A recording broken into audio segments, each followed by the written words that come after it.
Hello YouTube, this is Morgan Airspeed Prime here with my next Boruto anime review. This one's going to be for episode 57, The Reason I Can't Lose. And yeah, I think the movie arc continues to be really good. It's a very good adaptation.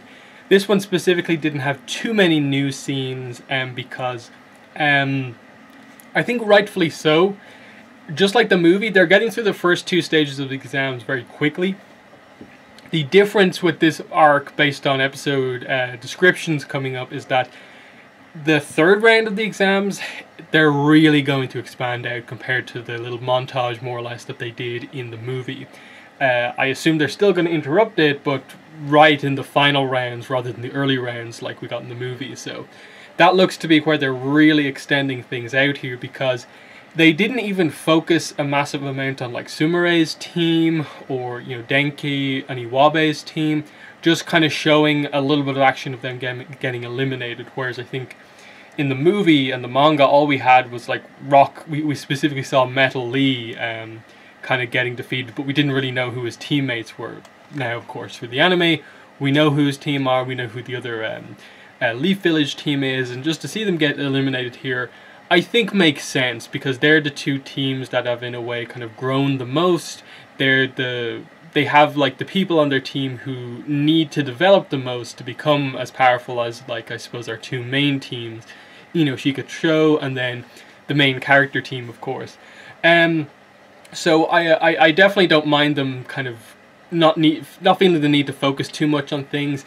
I suppose the highlight in terms of the fight was getting to see a reasonable amount of Metal Lee versus Shinky, Gaara's adopted son, and seeing whatever jutsu he's doing. It looks like it's like, I assume it's like magnet release of, like, he's actually like manipulating the kind of metal, and it's kind of metal sand, I think.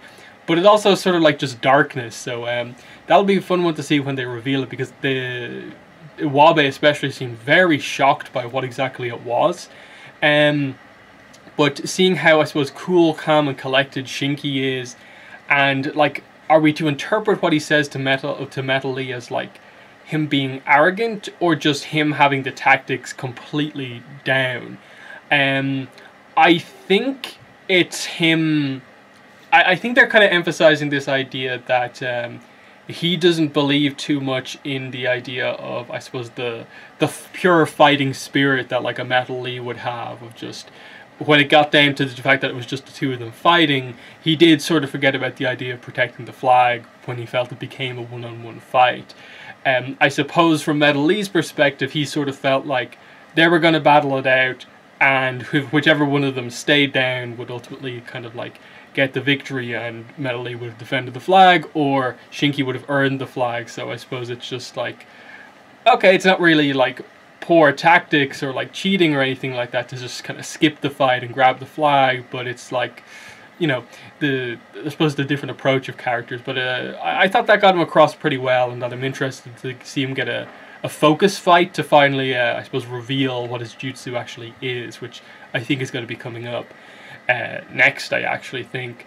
Other than that, what they do with like Boruto's team, I think that they help to explain like the triplets a little bit better, as like, okay, this is the whole shadow clone thing, which they'd set up earlier on in the episode, of sort of highlighting Boruto's still his lack of work ethic, in that he's talented and that he knows this jutsu, but just the fact that Sasuke tells him that Naruto can make over 1,000 clones, whereas Boruto can make only 4.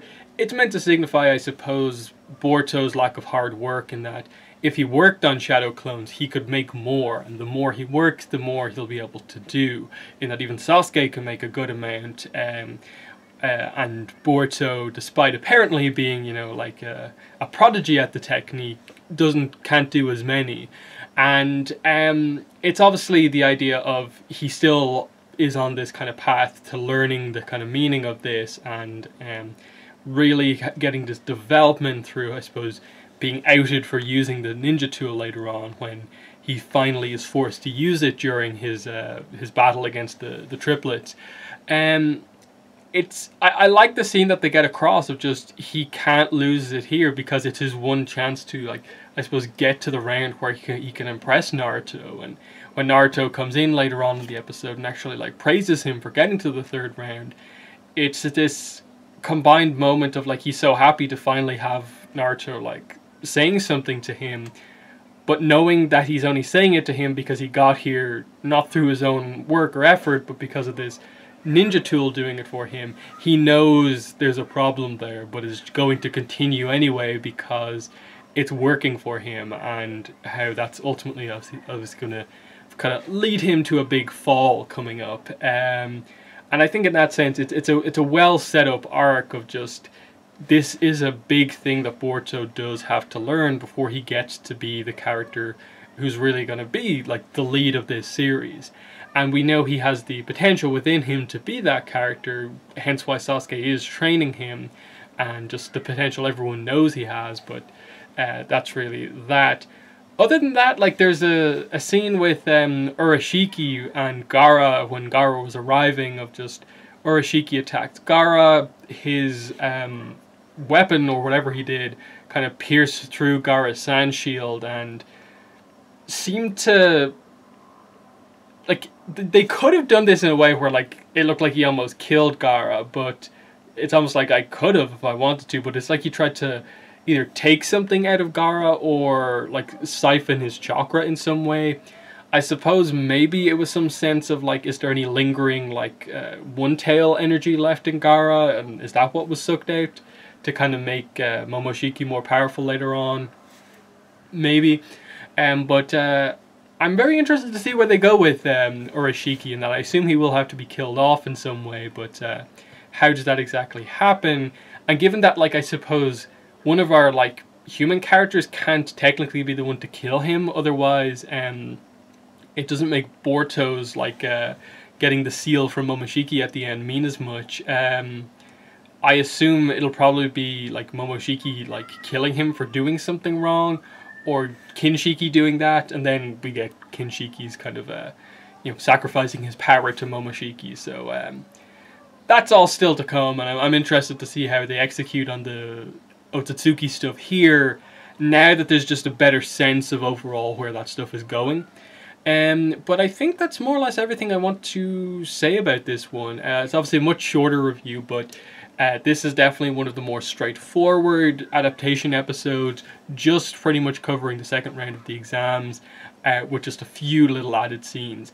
It's good, but the big stuff is going to come in the next couple of episodes where we get finally focused one-on-one fights.